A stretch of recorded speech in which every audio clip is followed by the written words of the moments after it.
Hello friends, welcome to learner classes. आज की video में हम पर्यावरण एवं पारिस्थितिकी तंत्र, इन्वायरमेंट एंड इकोसिस्टम से बनने वाले जितने भी इंपॉर्टेंट फैक्ट हैं सबको यहाँ पर कवर करेंगे। तो चलिए शुरू करते हैं। इससे पहले फ्रेंड्स आपसे रिक्वेस्ट है, यदि आप चैनल पर पहली बार हैं तो प्लीज़ चैनल को सब्सक्राइब कर दीजिएगा।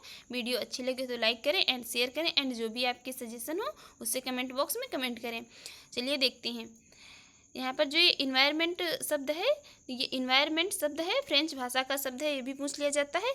इन्वायरमेंट किस भाषा का शब्द है? तो इन्वायरमेंट ये फ्रेंच भाषा का शब्द है। और इकोसिस्टम शब्द का पहली बार प्रयोग करने वाले थे एजी टांसले 1935 में। इकोसिस्टम शब्द का प्रयोग एजी टांसले द्वारा 1935 में किया गया था पहली बार। देखते हैं अगला यहाँ पर जो इसके इन्वायरमेंट या पर्यावरण, इसके तीन प्रमुख संघटक होते हैं। पहला भौतिक या अजैविक संघटक, दूसरा जैविक संघटक और तीसरा होता है ऊर्जा संघटक। जिसमें भौतिक या अजैविक संघटक के अंतर्गत इसमें रखा गया है स्थल, वायु, जल इत्यादि को। और जैविक संघटक जो है इसके अंतर्गत इसमें पादप, मनुष्य, जीव जंतु, सूक्ष्मजीव आदि को रखा गया है। और इसका जो ये तीसरा संघटक है ऊर्जा संघटक, इसमें सौर ऊर्जा एवं भूतापीय ऊर्जा को रखा गया है। देखते हैं अगला है यहाँ पर निकेत। निकेत किसे कहते हैं ये भी पूछ देता है कभी कभी एग्जाम में। निकेत किसे कहा जाता है? तो निकेत किसी प्रजाति को जीवित रहने के लिए जो उसके जैविक, भौतिक और रासायनिक कारकों के सम्मिलित रूप को क्या कहा जाता है? निकेत। किसी प्रजाति को जीवित रहने के लिए जैविक, भौतिक और रासायनिक कार्यों के सम्मिलित रूप को निकेत कहा जाता है। आगे देखते हैं। आगे है प्रवाल भित्तियाँ। भारत में प्रवाल भित्तियाँ जो है 4 क्षेत्रों में पाई जाती हैं। पहला है जहाँ पर ये अंडमान एवं निकोबार द्वीप समूह में ये प्रवाल भित्तियाँ सर्वाधिक मात्रा में पाई जाती हैं। और कच्छ की खाड़ी में ये सबसे कम मात्रा में पाई जाती हैं। यदि पूछा जाए सर्वाधिक कहाँ पर पाई जाती हैं तो अंडमान एवं निकोबार द्वीप समूह में प्रवाल भित्तियाँ। और यदि सबसे कम की बात हो तो कच्छ की खाड़ी में। उसके बाद ये मन्नार की खाड़ी में पाई जाती हैं और लक्षद्वीप में पाई जाती हैं। तो भारत में 4 क्षेत्रों में प्रवाल भित्तियाँ पाई जाती हैं। अगला देखते हैं।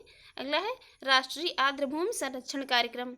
राष्ट्रीय आर्द्रभूमि संरक्षण कार्यक्रम जो है 1985-1986 में लागू किया गया। इसे भारत सरकार और राज्य सरकारों के साथ मिलकर जो है चलाया गया। किसे? राष्ट्रीय आर्द्रभूमि संरक्षण कार्यक्रम को। आर्द्रभूमियों के संरक्षण के प्रयास के लिए रामसर सम्मेलन जो है ये 1971 में किया गया था। आर्द्रभूमियों के संरक्षण के प्रयास के लिए ये जो है कहाँ किया गया? तो ये कैस्पियन सागर के तट पर ईरान में। आर्द्रभूमियों के संरक्षण के प्रयास के लिए रामसर सम्मेलन 1971 में कैस्पियन सागर के तट पर ईरान में किया गया। और ये लागू कब से हुआ? तो ये लागू हुआ था 1975 से। आर्द्रभूमियों के संरक्षण के लिए जो प्रयास किया गया कि 1971 में ये लागू हुआ था 1975 से। विश्व आर्द्रभूमि दिवस प्रतिवर्ष 2 फरवरी को मनाया जाता है। विश्व आर्द्रभूमि दिवस प्रतिवर्ष 2 फरवरी को मनाया जाता है। और पहली बार इसे मनाया गया था 1997 में। विश्व आर्द्रभूमि दिवस को पहली बार मनाया गया था 1997 में। अब देख लेते हैं करंट से रिलेटेड पॉइंट, जो कि ये 2023 की थीम क्या है इसकी, विश्व आर्द्रभूमि दिवस की, जो कि अभी 2 फरवरी को मनाया गया। तो उसकी 2023 की थीम है it's time for wetlands restoration. और 2022 की थीम है इसकी wetlands action for people and nature. वर्तमान में यदि आर्द्रभूमियों की बात करें तो वर्तमान में कितनी 75 आर्द्रभूमियाँ हैं। वर्तमान में 75 आर्द्रभूमियाँ हैं। देखते हैं अगला है वर्तमान में मॉन्ट्रेक्स रिकॉर्ड में शामिल आर्द्रभूमियाँ। वर्तमान में 2 आर्द्रभूमियाँ मॉन्ट्रेक्स रिकॉर्ड में शामिल हैं, जिसमें मणिपुर की लोकतक झील और राजस्थान का जो है केवलादेव राष्ट्रीय उद्यान। मणिपुर की लोकतक झील और राजस्थान में केवलादेव राष्ट्रीय उद्यान को जो है मॉन्ट्रेक्स रिकॉर्ड में शामिल किया गया है। मॉन्ट्रेक्स रिकॉर्ड में उन आर्द्रभूमियों को शामिल किया जाता है जिसमें जो है जैसे पानी या चारा या इत्यादि की कमी हो जाती है, तो उन आर्द्रभूमियों को मॉन्ट्रेक्स रिकॉर्ड में शामिल कर लिया जाता है। अगला है वन्यजीव संरक्षण अधिनियम 1972। वन्यजीव संरक्षण अधिनियम 1972 इसे जो है संशोधित किया करके क्या बनाया गया, इसे वन्य जीव संरक्षण अधिनियम जो 1972 था, 2003 में इसे संशोधित किया गया और संशोधित करके इसका नाम रखा गया भारतीय वन्य जीव अधिनियम 2002। वन्य जीव संरक्षण अधिनियम से इसका नाम संशोधित करके रखा गया भारतीय वन्य जीव अधिनियम 2002। अगला देखते हैं, अगला है पर्यावरण संरक्षण अधिनियम 1986।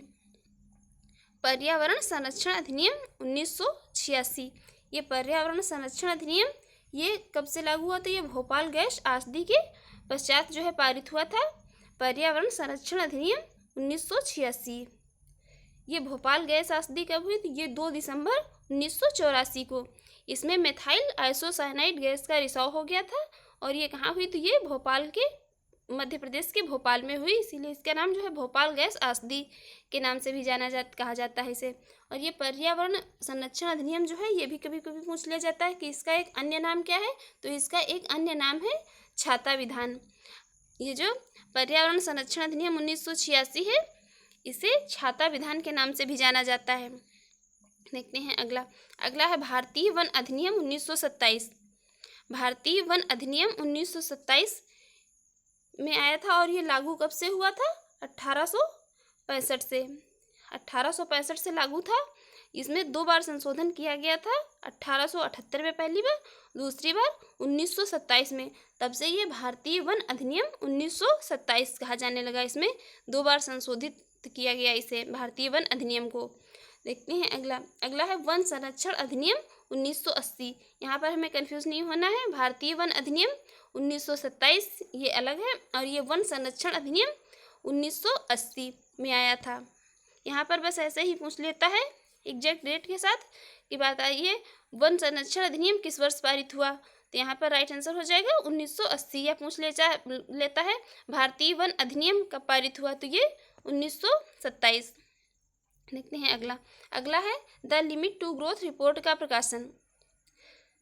The limit to growth report का प्रकाशन कब हुआ था, तो ये हुआ था 1972 में। 1972 में हुआ था। अगला है ब्रटलैंड आयोग रिपोर्ट। ब्रटलैंड आयोग रिपोर्ट ये कब प्रकाशित हुई, तो ये जून 1987 में प्रकाशित हुई, जिसे कि आवर कॉमन फ्यूचर भी कहा जाता था। इसे ब्रटलैंड आयोग रिपोर्ट जो थी तो इसे आवर कॉमन फ्यूचर भी कहा जाता था, आवर कॉमन फ्यूचर के नाम से भी जाना जाता था। और इसे प्रकाशित किसके द्वारा किया गया था, तो इसे world commission on environment and development के द्वारा प्रकाशित किया गया था। World commission on environment and development के द्वारा इसे प्रकाशित किया गया था, किसे, आवर कॉमन फ्यूचर या ब्रटलैंड आयोग रिपोर्ट को, जून 1987 में। इसमें जो है ये सतत विकास की संकल्पना का प्रतिपादन किया गया था। इसमें किसमें, आवर कॉमन फ्यूचर में। देखते हैं अगला है यहाँ पर धारणीय विकास लक्ष्य, sustainable development goals. Sustainable development goals जो है ये 2012 में रियो में के सम्मेलन में प्रस्तावित हुआ। धारणीय विकास लक्ष्य जो है सस्टेनेबल डेवलपमेंट ये 2012 में Rio+20 सम्मेलन में प्रस्तावित हुआ। इसमें 17 विकास लक्ष्यों को रखा गया। इसमें 17 विकास लक्ष्यों को रखा गया, जिनको जो है 2030 तक प्राप्त करने का लक्ष्य भी रखा गया। इन 17 विकास लक्ष्यों को 2030 तक प्राप्त कर लिया जाएगा। अब देख लेते हैं, ये करंट का क्वेश्चन है। SDG इंडेक्स 2022 में भारत की स्थिति 121वें नंबर पर है और इसमें टॉप 3 में जो है टॉप 3 में 3 कंट्री फिनलैंड, डेनमार्क और स्वीडन। SDG इंडेक्स 2022 में भारत की स्थिति है 121वीं और फिनलैंड, डेनमार्क, स्वीडन ये टॉप 3 में है। देखते हैं अगला है यहाँ पर पृथ्वी शिखर सम्मेलन 1992। पृथ्वी शिखर सम्मेलन 1992 इसे क्या कहा जाता है, इसका एक अन्य नाम है अर्थ समिट। पृथ्वी शिखर सम्मेलन 1992 का एक अन्य नाम अर्थ समिट है और इसे एजेंडा 21 भी कहा जाता है। इसका आयोजन कहाँ हुआ, तो इसमें ये जो ब्राज़ील के शहर रियो डी जेनेरियो में आयोजित हुआ। यहाँ पर विश्व भर के नेता एकत्र हुए थे। कहाँ, पृथ्वी शिखर सम्मेलन में। ये ब्राज़ील के रियो डी जेनेरियो में आयोजित हुआ। संयुक्त राष्ट्र का पर्यावरण एवं विकास सम्मेलन है ये। कौन, पृथ्वी शिखर सम्मेलन संयुक्त राष्ट्र का पर्यावरण एवं विकास सम्मेलन है। यहाँ इसको कुछ इस तरह समझ लेते हैं। ये जो है सबसे पहले स्टॉकहोम सम्मेलन हुआ 1972 में। इसके बाद इसकी 20वीं वर्षगांठ मनाई गई। तो ये पृथ्वी शिखर सम्मेलन में 1992 में। उसके बाद एक समझौता हुआ, उसमें एक ये दस्तावेज जो है आया, एजेंडा 21 जिसे कहा गया। उसके बाद इसकी समीक्षा हुई 5 वर्ष बाद, कहाँ, न्यूयॉर्क में। तो ये पृथ्वी सम्मेलन +5 1997। ये ऐसे ही एग्जैक्ट डेट के साथ पूछा जा सकता है पृथ्वी शिखर सम्मेलन का आयोजन कब और कहाँ हुआ। तो 1992 में। कहाँ, रियो डी जेनेरियो में या ब्राज़ील के शहर में, कुछ भी वहाँ पर दे सकता है, ये ऑप्शन पर डिपेंड करेगा। देखते हैं अगला है राष्ट्रीय पर्यावरण अभियांत्रिकी शोध संस्थान। तो इससे जो है इसकी स्थापना 1958 में हुई।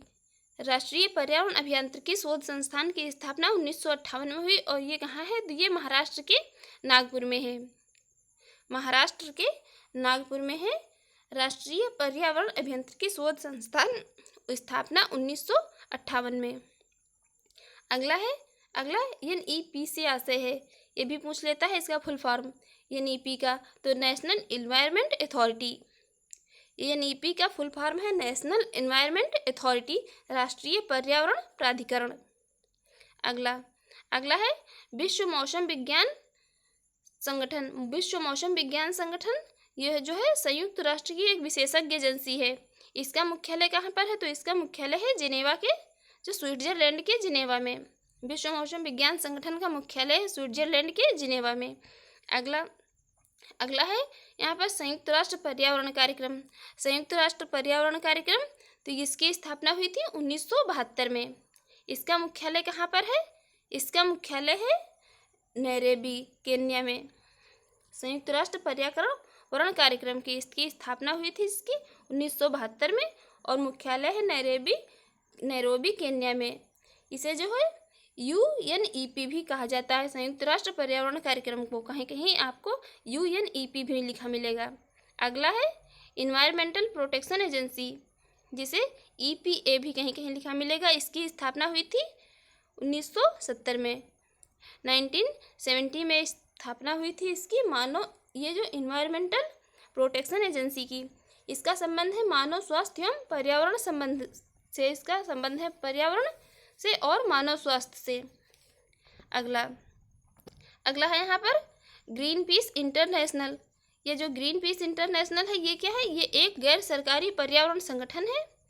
गैर सरकारी पर्यावरण संगठन है और इसका मुख्यालय कहाँ है, तो नीदरलैंड के एम्स्टर्डम में इसका मुख्यालय है ग्रीन पीस इंटरनेशनल का। यहाँ से बस इतना ही पूछा जाता है कि ये इसकी स्थापना किस वर्ष में हुई और ये जो है ये इसका मुख्यालय कहाँ पर है। तो फ्रेंड्स, आपको यदि हमारी वीडियो अच्छी लगी हो तो प्लीज़ चैनल को सब्सक्राइब कर दें, वीडियो को लाइक करें एंड शेयर करें।